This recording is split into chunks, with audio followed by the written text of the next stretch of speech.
Alright, here goes.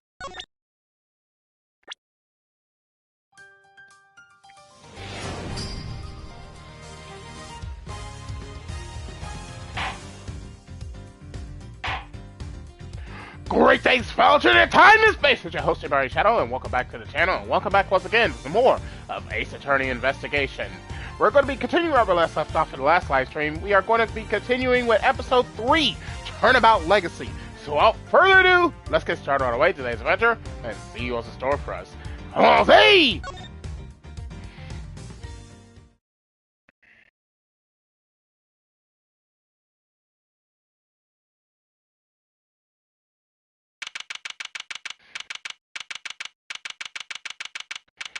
December 24th, 7:30 p.m. Contest venue, Scone's room. Whoa, a candy castle! And look, there are even some little elves to go with it.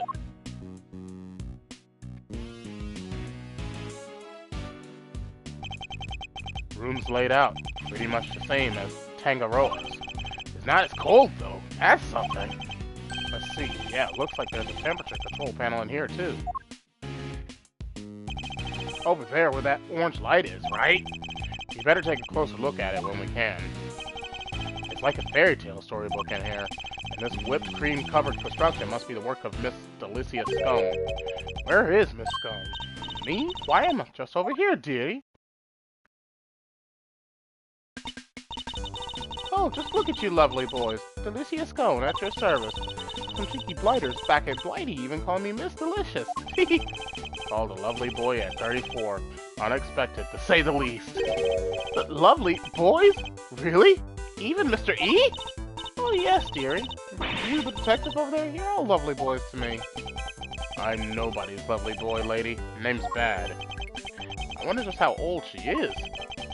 Finish this up so we can get out of here, Mr. Attorney. Yes, alright. Yeah! What's the meaning of this? Chit-chatting with the defense? Mr. Edgeworth, some scary guy just stepped out of the castle! Von Karma. What? He's Manfred Von Karma? Sorry, mannequins. The notorious prosecutor Von Karma himself. It's a pleasure to meet you, Mr. Von Karma. Gregory Edgeworth, attorney at law. I couldn't care less what your name is. Your job is to lose to me and disappear, never to show your sniveling face again. What a thoroughly rude individual. Those piercing eyes, that furrowed brow. You're even scarier than they say. And you might want to keep such rude thoughts to yourself, Eddie. We were hoping you might permit us to carry out some brief inquiries, Mr. Von Karma. Ha! And why would I wish to extend you any such courtesy? This clearly isn't going to be easy.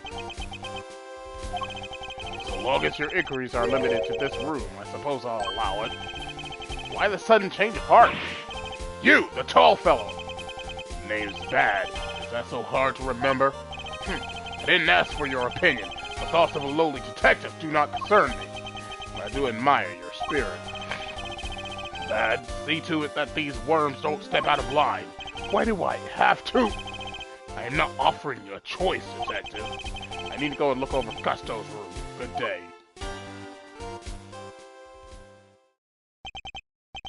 Great. More babysitting. Why aren't Detective Bad and Mr. Von Karma investigating together? They don't seem to know each other well enough for there to be bad blood between them. Well, looks like we have permission to investigate. Guess we better get to it. Indeed. I'm not sure I trust Mr. Von Karma's motives, but at least we could do that much. Hold up. I haven't been over this room yet either. You're not messing it up before I get my chance.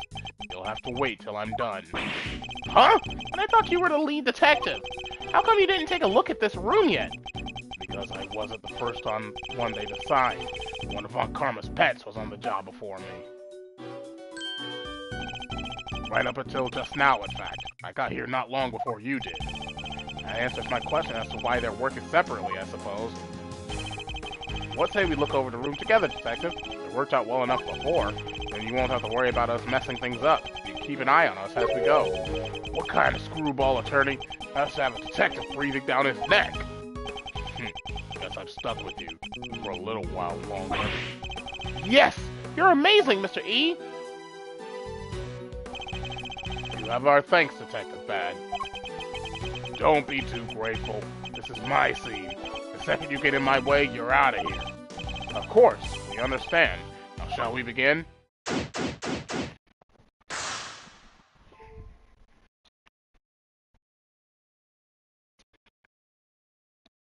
Ooh, ooh, ooh, ooh, ooh, ooh, itchy.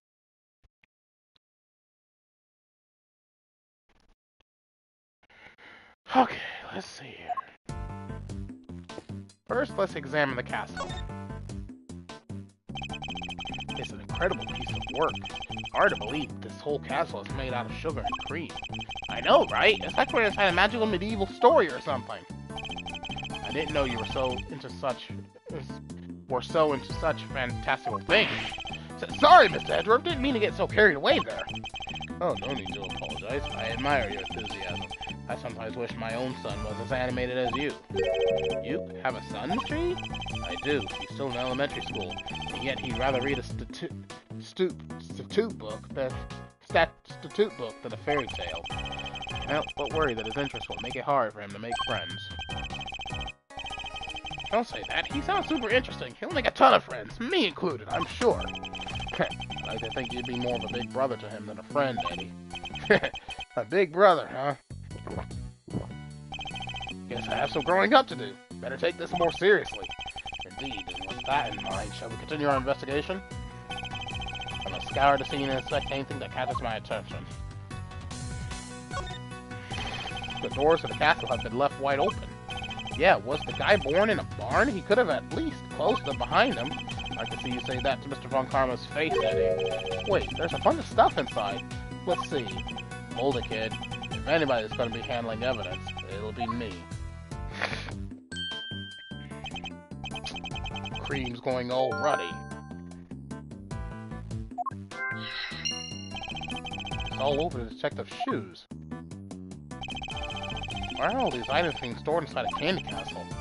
Alright, tell me what you want me to look at first.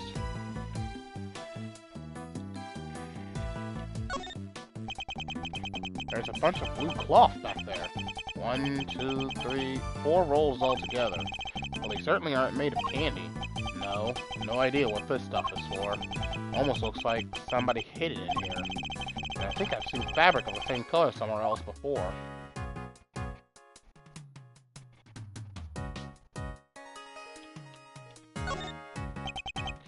Two big rock crystals? Looks like somebody was using the castle for storage. I expected something a little more exciting behind those doors. Oh, I know. Maybe they're giant uncut gemstones. I mean, this whole thing is based on a story about a castle with a priceless treasure hidden inside. I think I treat my priceless treasures with a little more care. There's something on the bottom of them. Looks like a little stand or something. Rock crystal stands. For some reason, there are stands mounted on the bottom of the rock crystals we found inside the candy castle. I was right. They are gemstones. The stands must be so they can be put on some display. Well, whatever they are, it seems they're not just a large set of paperweights.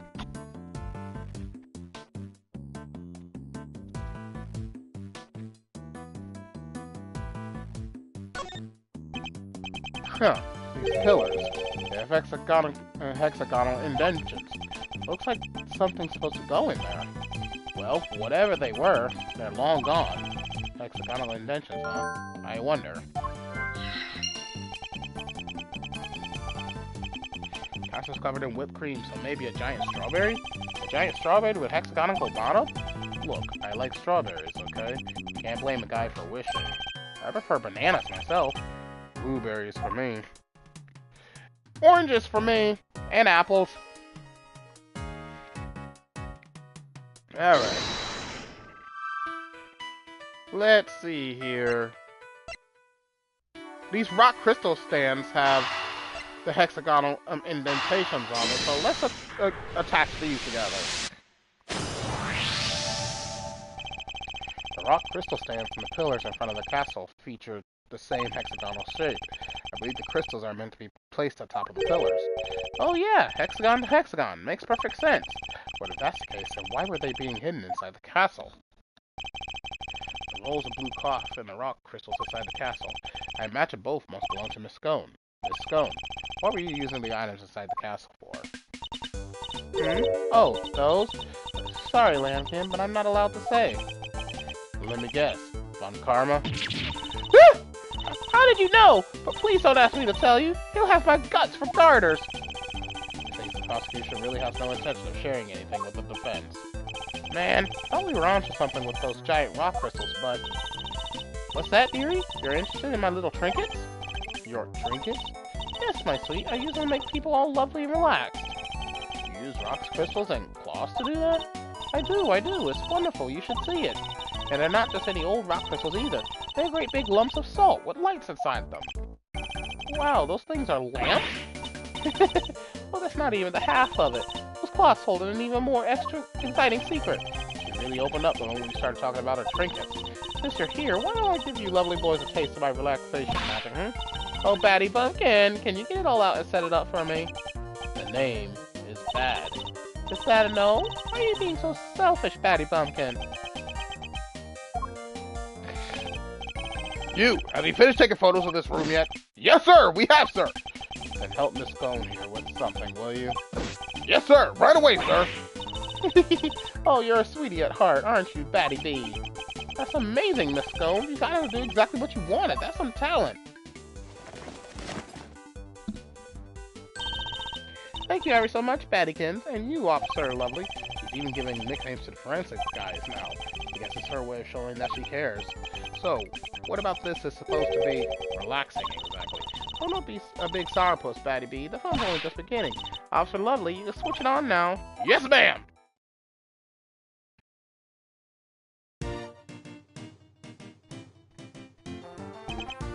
Huh. Wow, it's beautiful! It is. I wish my son were here to see it. Isn't it, though? Isn't it just wonderful? The 4 adorable elves in the sweetest little castle made of sweets. That's my theme, you see. And I thought it would be extra lovely if it was all lit up. Isn't it the nicest thing you've ever seen? Only the elves must be feeling a little left out. This is how it was supposed to look for the contest. And I'm glad you lovely boys got to see it at least. Wait, shouldn't the lamps be lit up too? Oh, what's happened there, I wonder? I think we better take a look at the lamps and the elves one more time.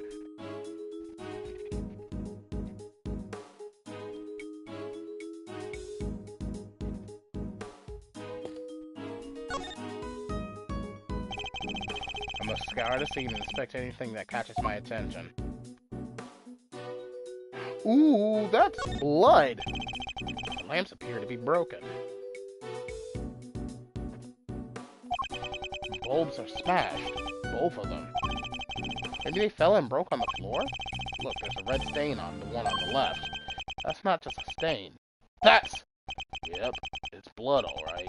I can smell it. What? Blood? Why is there blood on this lamp? Does it have something to do with why its bulb is broken? We better take a closer look at the other one, too. So Miss Scone had actually intended to use these lamps in her display. And why were they stashed inside the castle? Maybe because they're broken? Except, there's plenty of other places she could have put them. The best place to hide some salt is in some sugar. Isn't that how it goes? Or perhaps the best place to hide a tree is in a forest. Anyway, if her intention was to put these salt lamps in her final display, that contradicts a certain piece of evidence in my possession. I'll need to point it out by making a deduction.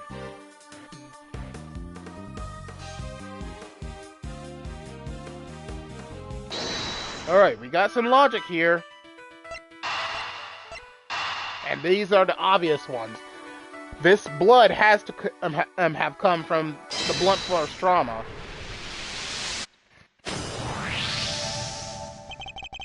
We know that the victim was struck or killed with something blunt, and we found blood on one of the lamps, which has a smashed bulb inside. Could the lamp not have been the murder weapon?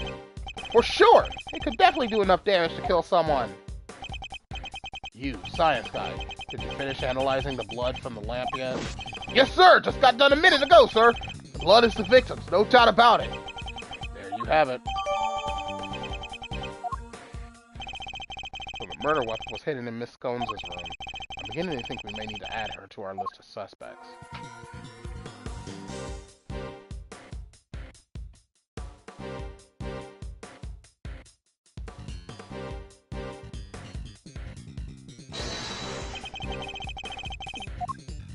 Wait, these couldn't have been used. Everything has to be made with confectionery, but these aren't. Eureka! Take a look at the list of rules for the contest, Detective. Non-confectionery items may not be used as decoration. That means the salt lamps and the luminous claws would both have been against the rules. Is that why they were stashed away inside the castle? I think we need to dig a little further into this with Miss Scone before we can say for sure.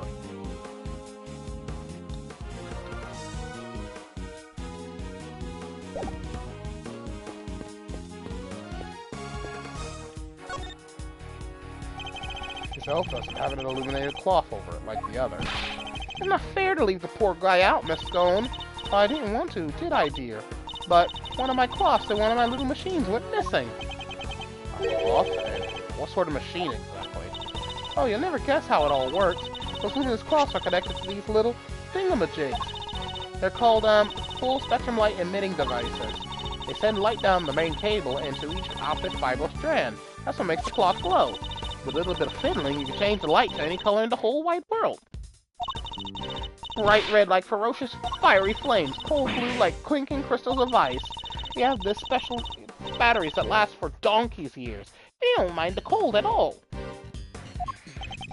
Forgive me, so these machines, okay, what makes the special luminous cloth light up in all these beautiful colors, Mr. E? I see, so much new technology. I can barely keep up. So these light-emitting devices, you lost one of them and a piece of luminous cloth? That's right, Lambkin. Heaven only knows where they could have got to. This cloth, it could have something to do with the case.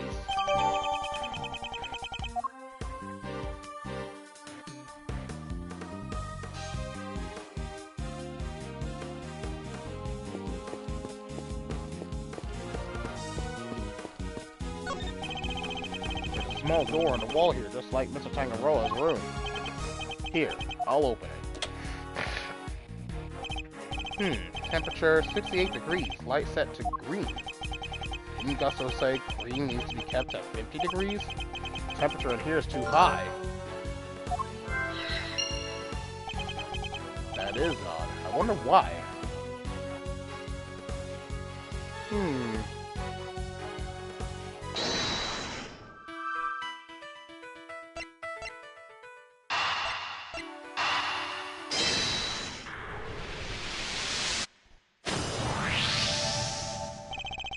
Whipped cream in this room is collapsing because the temperature is too high. It's 68 degrees. My messed up shoes can vouch for that. And yet, when you open the doors to the castle, the handles themselves were just fine. Yeah, they were sturdier than expected. Sturdy? That's not the way I would describe most things made of confectionaries. I think we better take another look at those handles, don't you? What the? I think it's safe to say those handles aren't made of candy. Not just the handles, the whole castle, the little elves. They're all just plastic models with whipped cream smeared on top. What? So none of this is confectionery art after all? No, it's simply made to look like candy, with the cream having been added to lend it all an air of authenticity.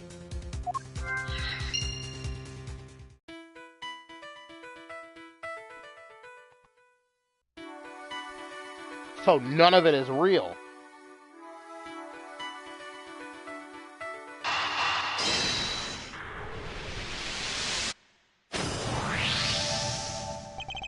So not only did she use decorations that were against the rules, she didn't even make any real sweets. Miss Scone made a mockery of the rules. Yeah, guess she's not gonna get crowned world's greatest now. And why is it so warm in here? Do you think it's got something to do with all this? That's a good question. I think we better go ask Miss Scone herself.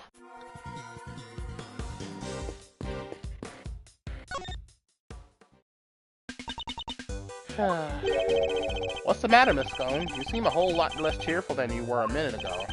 Is it Mr. Von Karma? Did something happen between you two? Why, yes. Nothing happened at all. But you just said yes. That was a hello yes, you silly boy. Aren't you just the sweetest little sugar dumpling? Remind me, what was your name again? Oh, Eddie. Eddie Lumpkin. Oh, you'll go far, dearie. I can tell. Eddie Lumpkin? seems our English gentlewoman has taken a liking to you, Eddie. No small accomplishment. You're not exactly what I picture when I think of a gentlewoman, Mr. E. Never mind that now. We should ask her a few questions while we can. Could you tell us about what you did over the course of the contest? Of course, dearie. Let's see. It all started at about 10 in the morning. That's when we set to work. And, well, I spent most of the time here in my room getting everything ready, as you'd expect. Ooh, and then there was a lovely afternoon tea for an hour or so, from around 1, I think. Afternoon tea is an English tradition. A chance to drink tea, enjoy a snack, and make small talk. So, kind of like recess? I suppose you could say that. Ooh, you really know your onions, don't you, Greggy Pegleg? Such a clever boy. When did I become Greggy? And where was this afternoon tea served? Out in the garden, of course. There's a lovely little one just outside. They do it at the same hour every break time during the contest. Lay on a nice little spread, you know? But today, only me, Samson Sillypants, and Moody Judy were there for it. Sammy Poople had already finished his big creation, so he was there the whole time. The poor old Chillywinks and Gusty Pants had to miss out because they hadn't finished yet. Bless them. My goodness, say their names! You're saying everybody except Mr. Frost and Mr. Gusto was present? That's right, dear. To tell you the truth, I hadn't finished yet either. But I wasn't about to miss out on tea and cake served by our two TV superstars. Went right back to work when I'd finished, though. Suited off while the others were still nattering away. And at any point during the contest, did you visit any of the other competitors' rooms? What? No, dear, don't be silly. That's strange, because your fingerprints were found in Mr. Tangaroa's room. Caught right-handed. Wait, so you admit you were there? Oh, well, I can hardly deny it now, can I? But I didn't kill anybody, I swear. Suppose I'd better tell you what really happened. Just a promise you'll believe me, won't you, dear? What exactly were you doing in Mr. Tangaroa's room? Well, I suppose you'd call it research. Research? Sammy Poople's a dabhead when it comes to the old sweet making. Everybody knows that. So when I noticed there was no one in there, I just popped in for a quick bit of research, like I say. What kind of research leaves fingerprints? Yes, well, it stands to reason I'd leave fingerprints, doesn't it? After all, it's hardly research if you don't have a little nibble now, is it? What? You ate little pieces of them? So, the traces of tampering in Mr. Tangaroa's room, that was all you? I'm ever so sorry, sweeties. I didn't mean to make a mess. I just had to take a little bite here and there, didn't I? I didn't want poor Sammy Poodle getting upset, so it was just teensiest bits and pieces. In the stand, holding up the ship, you took a bite out of that too, I suppose? Oh yes, dear, of course I did. It was you. You brought the whole thing crashing down! I'm sorry, my lovely, truly I am! Hold on, is that why you left the afternoon tea early? You were heading off for a second helping of sweets? Look, just please believe me, I never killed anybody, I promise! Your actions were certainly suspicious, but that's about all we can say for now. Miss Scone, why is the temperature of your room set to 68 degrees? Because I hate the cold, don't I, dearie? Besides, being chilly is no good for a girl. If you want to keep my fresh-faced complexion, I've got to be careful about these things. You ladies have to stay young, don't you know? How old is she really, though? That's what I like to know. It's not polite to speculate on a person's age, Eddie. But most of your work is made out of whipped cream. And whipped cream needs to be kept at 50 degrees or it starts to deflate. Is that so, dearie? Well, silly me, eh? Only gone and made a whoopsie. Wait, she really didn't know that?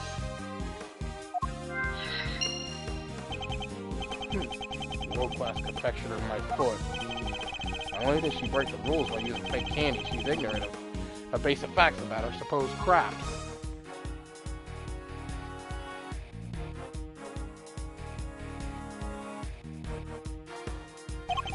This phone grows more mysterious by the minute.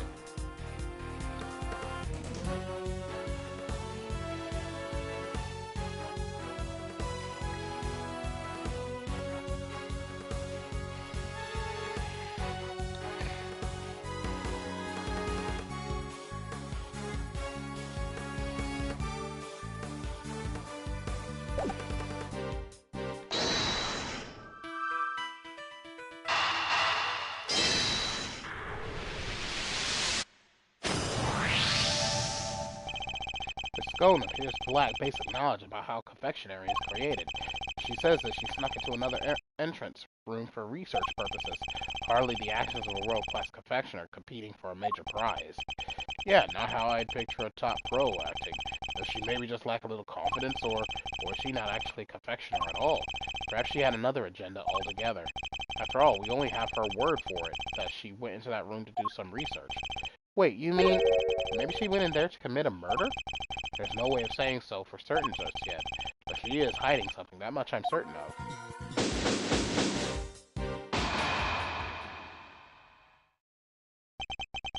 That's enough investigating for now, don't you think?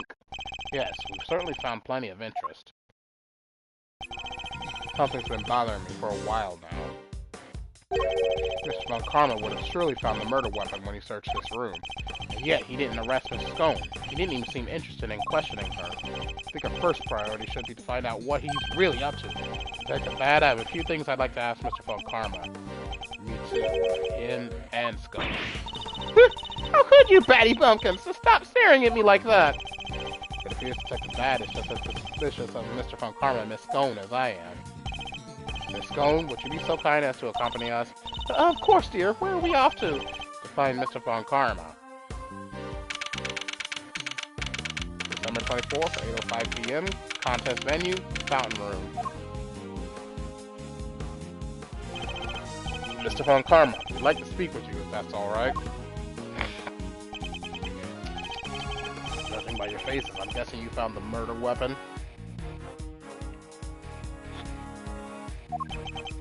Did. It was in Miss Scone's room. Which means that Mr. Tangaroa should no longer be the only person of interest. Ha! Nonsense. Doesn't matter where the weapon was found. Tangaroa is guilty. As long as this is my case, guilty shall remain. How could he be so sure of Mr. Tangaroa's guilt? You have an explanation, I assume, for why the murder weapon was in Miss Scone's room? Of course I do. And I'll be delighted to share it with you.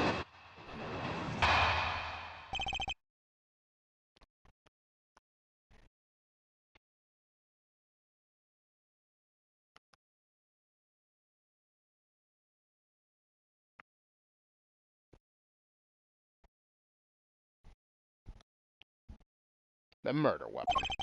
Tangaroa killed Frost with one of Scone's assault lamps in order to frame her for murder. To complete the deception, he took her back to her room once the deed was done. After all, if it had been found near the victim's body, Tangaroa would have seemed doubly suspicious.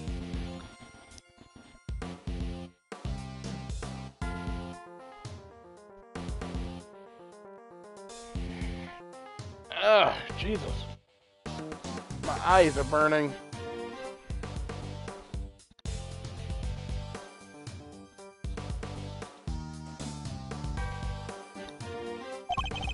Body may be hard to move, but a murder weapon considerably less so.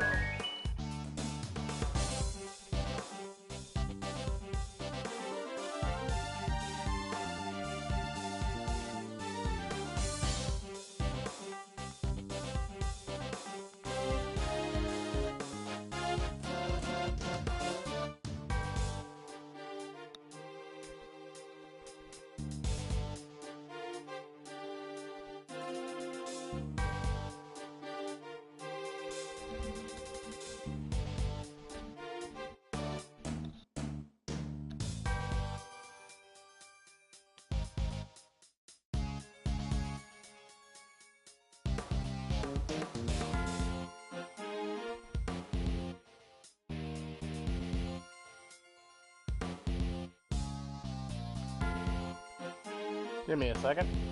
A message on Discord. Hello.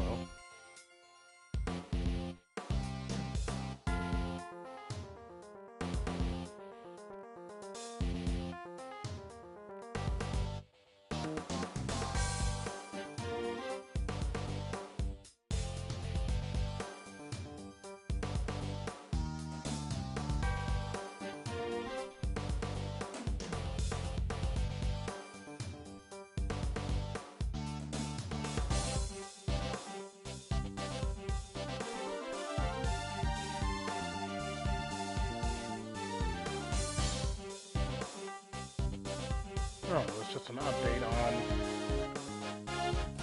update on the Mother-Noroi server. Yeah, never mind.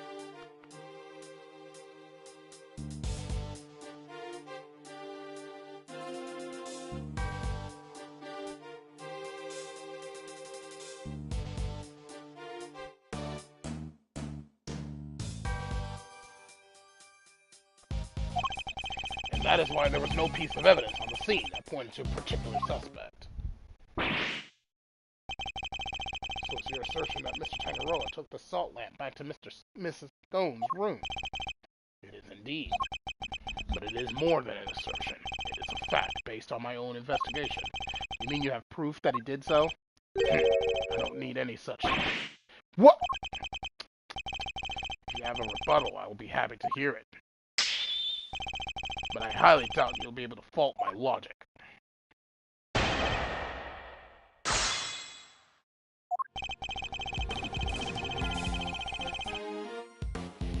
Tangaroa killed Frost with one of Scones' salt lamps in order to frame her for the murder. To complete the deception, he took it back to her room once the deed was done. After all, if it had been found near the victim's body, Tangaroa would have seemed doubly suspicious. A body may be hard to move, but a murder weapon considerably less so. And that is why there was no piece of evidence on the scene that pointed to a particular suspect. Wrong! Entirely wrong!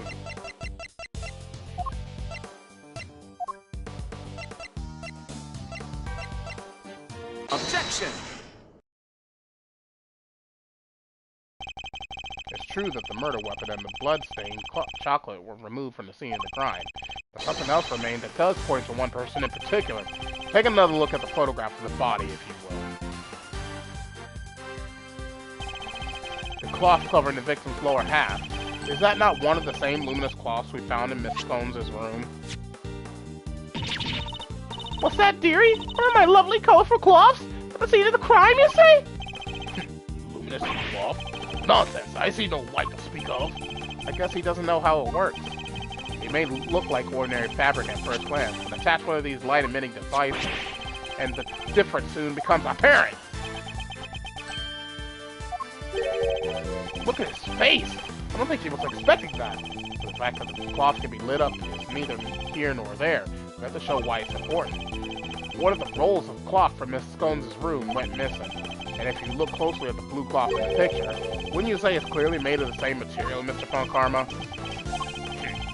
The salt lamp and the luminous cloth both belong to Miss Scones. And seeing as the body was wrapped in said cloth, surely even you have to admit that's suspicious. Mr. Von Karma, I think it's time to accept that a number of factors point to Miss Scone as a person of interest. Ah! Raggy Pegleg, how could you? You're accusing me of all people? I'm not accusing you of anything just yet, but I do think you're hiding something. That's not... Just to clarify, your assertion is that both the murder weapon and the cloth were in Miss Scones' room prior to the murder. Exactly.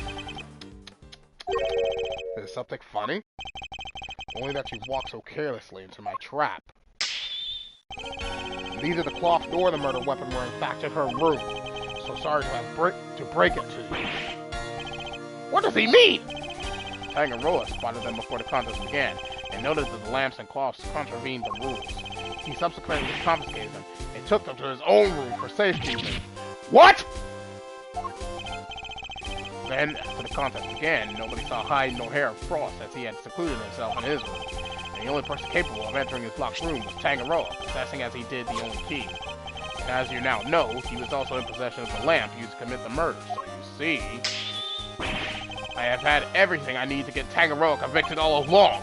Well, how does it feel? To have lost to me before even setting foot in the courtroom. This can't be happening! But wait, all of her work was for nothing? Miss Scone, why didn't you tell us your stuff was confiscated by Mr. Tangaroa? Well, dear, Mannequin said that if I spilled the beans, I'd end up being the one under suspicion. Mr. Von Karma said that? And he wasn't wrong now, was he? You two accused me yourselves just a second ago.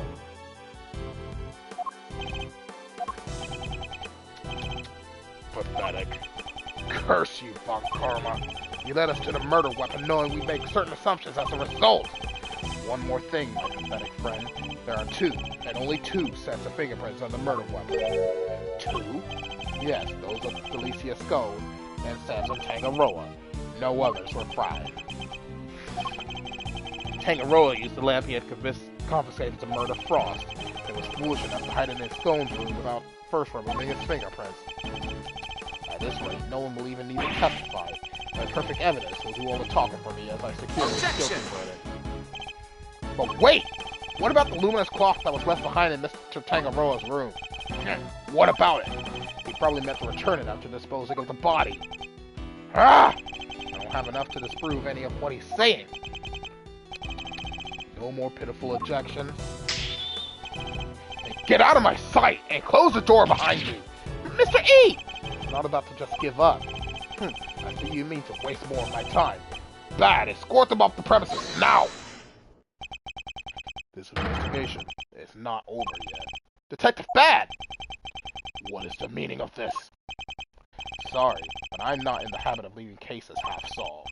There's still one last thing from the crime scene we haven't identified. He's right. We still have the evidence of somebody's activities to account for. We can discuss your lingering doubts at our leisure, Detective. But whatever they might be, they're no business of this Objection! I beg to differ. There's a piece of evidence I'm still not satisfied about either. But I suspect it might be the same thing that's bothering Detective Bad. What? This is the yet unidentified something that was left in Mr. Tangaroa's room. Take that! There are finger marks on one of Mr. Tangaroa's creations. Supposing they belong to the murder, it can certainly explain how their prints didn't end up on the murder weapon. How do you know so much about the crime scene? Because I let them look around. You let the defense examine the scene, Bad? Are you out of your mind? I don't remember you telling me not to. Insolent worm! Do well to remember this, Detective, that the results of your next salary review are up to me. Ooh. Detective Bad's in trouble now, too! I'm sure glad you're my boss, Mr. Edgeworth. You do well to remember that the results of your salary review are up to your performance here. I'm your attorney, uncovering such a fact based on a cursory investigation. I'm also almost impressed. It's entirely possible that those finger marks belong to Tangaroa. After all, he wore gloves while preparing his creation. But can you prove conclusively that the finger marks are his? Furthermore, there is still something about Miss Scone that doesn't add up. Is there? Or are you simply not prepared to admit defeat? Oh, stop it, Greggy! Stop it! Stop it! Why are you being so mean to your poor old pal Felicia?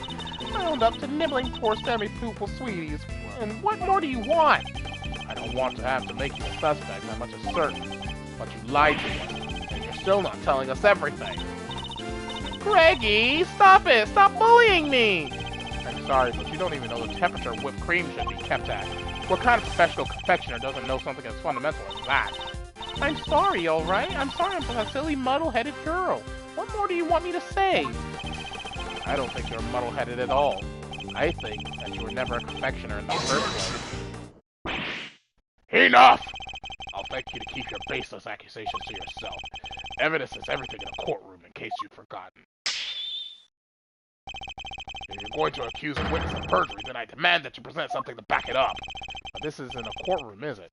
Nevertheless, what proof do I have that Miss Scone doesn't know the first thing about making desserts? Fake confection! Easy! Every single one of Miss Scone's creations break the rules of the contest. The offending items, the cloths and the lamps, were duly confiscated, as we have established, and the witness did not go and bring them back to her room herself. But those weren't the only rule-breaking items in her room. What? The entire fantastical world Miss Scone created, every last bit of it, is all just a collection of plastic models slathered in whipped cream. That cream is the only authentic confectionery in the room! No real-world title contender would ever stoop so low. Is this true, Bad? Yep, saw it with my own eyes. Stepped in it with my own shoes. Did we finally convince him? With her lies exposed like this, surely you can't continue to deny the facts. Let's go. The actions place you firmly on our list of suspects. But, no, dear! I'm no killer! Seriously, why don't you finally start telling us the truth? Who are you really, and why were you tampering with your rival's work? Alright. The truth is, I'm not the adorable little cook you see before you. I'm actually a pharmacist, if you can believe it. A pharmacist?! I can't blame him for being so surprised. This can be further from what we'd imagined. So what's somebody in your line of work doing entering a contest like this one? Well, I just love eating sweeties, if you must know. The semi-poople sweets are the best, or so they say. I just had to enter. Didn't mean to end up making it all the way to the final. Even Mr. Von Karma is lost for words. That's it? That's the only reason you're here? Yes, dearie, and it was worth it. Since the Silly Pants sweeties are the tastiest treats I've ever did eat. And the finger marks? Were you the one wearing the gloves? No! That wasn't me, dear! I don't even wear gloves! Remember, Miss Skull's fingerprints were found elsewhere on Mr. Tangaroa's other creation. I say that was her not having worn any gloves. Exactly, Lambkin! Reggie Pegleg's got the right end of the stick. I'm an innocent woman. Is your head filled with cream, too? Sorry, mannequins! Her head may not be full of cream, but she's certainly no master of subterfuge. Miss Scone, were Mr. Tangaroa's works the only ones you sampled? No, dear, I couldn't help myself. When I finished my afternoon tea, I tiptoed over to Chillywinks' room for a little taste, too. You were in the victim's room, too? Yes, dear. Nobody was in there, you see. Quite possibly because the occupant was already dead. But I could only stomach one little bite. I never tasted anything so salty in all my life.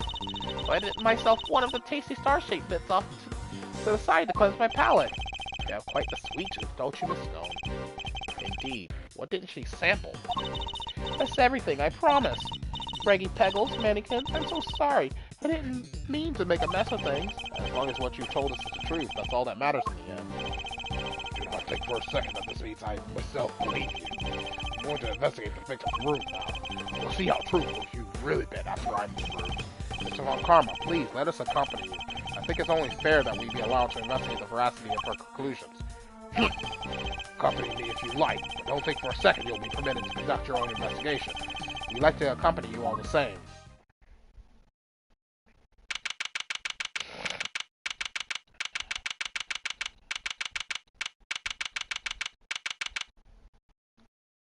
December 24th, 9 p.m., contest venue, Crossroad. What is the meaning of this? Everything's melted! We got the frost room, we saw nada. It was all gone, the whole enchilada. Was this the work of the culprit? A dead body hidden in a chocolate chest? A murder weapon moved mysteriously to another room? This case was a real peach. It is going to take some serious sleuthing to get to the bottom of it all.